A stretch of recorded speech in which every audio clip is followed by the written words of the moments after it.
A resurfaced photo of New York City mayoral candidate Zohran Mamdani giving an obscene gesture to a statue of Christopher Columbus in Astoria, Queens, has now ignited a firestorm of controversy, particularly among the city's nearly million Italian Americans. The image showing a gloved hand raising a middle finger toward the statue of the Italian explorer has drawn sharp criticism from community leaders who see it, of course, as a direct insult. You don't see that as a compliment. With the mayoral race heating up ahead of November's general election, where Mamdani faces off against Mayor Eric Adams, Republican Curtis Sliwa, and possibly former Governor Andrew Cuomo, who is of Italian descent, this incident could shift the dynamics of an already tight race. Joining us now is Andre DiMino, president of the Italian American One Voice Coalition, to discuss the outrage and what it means for the Italian American community and the election. Andre, good morning. Let's start again with the photo itself. Why is the image of Zohran Mamdani gesturing toward the Christopher Columbus statue cause such outrage among Italian Americans in New York City now? He was running for assembly then when this came up. Why is it taking 5 years for this to become outrage? Well, because it just shows what his position is. You know, he wants to take the statue down. In fact, in that same post of that photo of the obscene gesture, he put the quote, "take it down." So you can imagine now, if this guy becomes mayor, for Italian Americans, what does that mean? Columbus Circle goes away, that iconic statue goes away. Well, you know, it's just unbelievable that we've got to face this kind of stuff. And Columbus Avenue will probably just be called Ninth Avenue at that point, because that is the extension of Ninth Avenue. So it'll likely just be called Ninth Avenue. Now, you've said this is the latest affront to the city's Italian American community. Can you put the incident in context? What other challenges or slights has the community faced regarding the legacy of Christopher Columbus? Yeah, no, we've heard it all the time. You know, there's people that have protested against the statue, wanted to take the statue, that iconic statue, down. Also, they want to eliminate Columbus Day, when, of course, with the largest, the best parade around the country, the Columbus Day Parade in New York, you know, we support the people that run that parade, and it's an important parade for us, but an important holiday for us is Columbus Day. Because, you know, Columbus Day was a day that was put up as a federal holiday, but also as an apology or an atonement to the way that Italian Americans were treated back generations ago. And we want to preserve that legacy that our ancestors went through with that apology for Columbus Day. And of course, if a guy like Mamdani gets in, what's going to happen? It's going to be the end of that in New York. Right, exactly.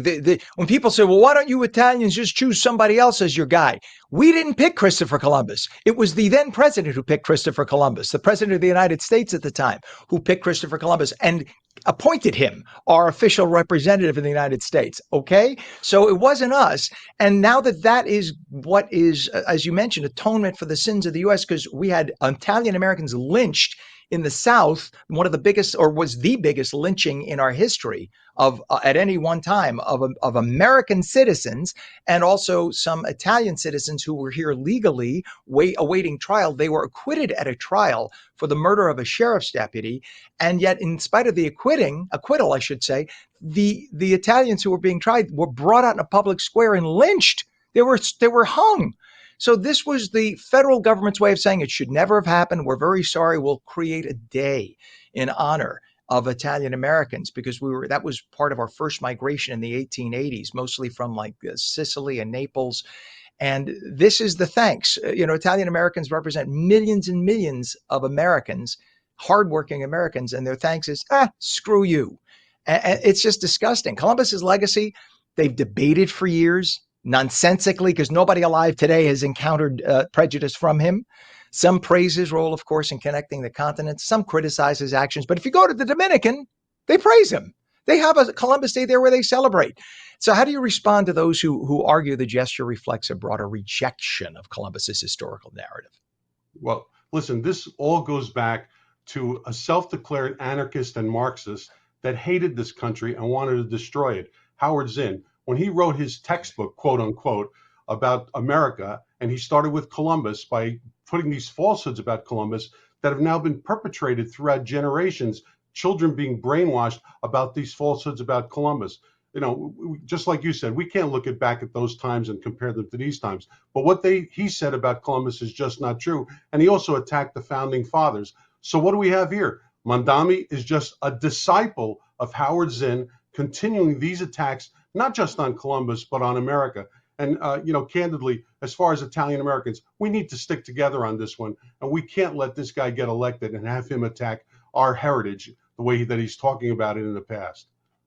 Yeah, I mean the whole idea that Columbus, first of all, Columbus personally never had any slaves. He did not. It was the people who he dropped off at in the Dominican Republic who did take some slaves back, but it was not for the purpose of slavery. It was the purpose of sending a message to the people on the island who had been giving gold. Good reason, I acknowledge, but nonetheless, they had been giving gold to the sailors to bring back to the king of what country? Not Italy. Spain. Spain. The king and queen of Spain wanted the gold. That was the epicenter. The Holy Roman Empire they were the Holy Roman emperors, the king of Spain. That was where they demanded the gold, not Rome. So that's part of the issue. So if you want, go after the Spaniards. Go pick on them if you want. Don't get on our case. Nonetheless, also the reference to the locals in the Dominican Republic as savages gets misinterpreted. I have a master's degree in languages. Sauvage in French comes from salvatus in Latin, which means saved. It's for people who had not been baptized Christians who then got baptized. They were called savages. That includes white Europeans. If they came upon a town of people who had not been baptized, they would baptize them. They were called sauvage, meaning now saved. Your soul is saved because you've been baptized. That's where the word comes from. Today, it means like lesser people, but that's not what the use of the word was in his time. I'm sorry. It's ignorance of history and language that drives me insane. Now, Zohran Mamdani, go ahead. I'm sorry, please. No, I'm usurping this. I apologize. No problem. What you're doing is using facts. Amazing. Isn't that using facts? And people just don't do that. And in fact, we even have a person of indigenous heritage himself, Rafael Ortiz, who actually wrote 4 books defending Columbus based on the facts of those times. So you're 100% right. People just don't look at the facts. They've just been brainwashed. Well, Democratic primary was held last month. Of course, they selected by a large chunk, by 10 points, Zohran Mamdani. He's the front runner in the mayoral race right now. 41% support him. How do you think the controversy could impact his campaign, especially in a city with 1 million Italian Americans? Well, we really hope that Italian Americans really think about this and just think of what the consequences would be of electing this person. Forgetting all the other stuff. But, we don't get involved with politics, our organization. But we get involved with is defending Italian American heritage and culture. And we've got a situation here where if this guy gets elected, he's going to squash the parade, Columbus Day statues, and every reference to Columbus. He said it plainly. He did this. He only became a citizen in 2018. And 2 years later, he was already attacking the underpinnings of culture in this country by the person who united the continents and an iconic symbol to Italian Americans. So people just cannot, if for nothing else, just for Italian Americans, should not vote for this guy just to protect our heritage and culture. Well, Andre DiMino, I'm with you.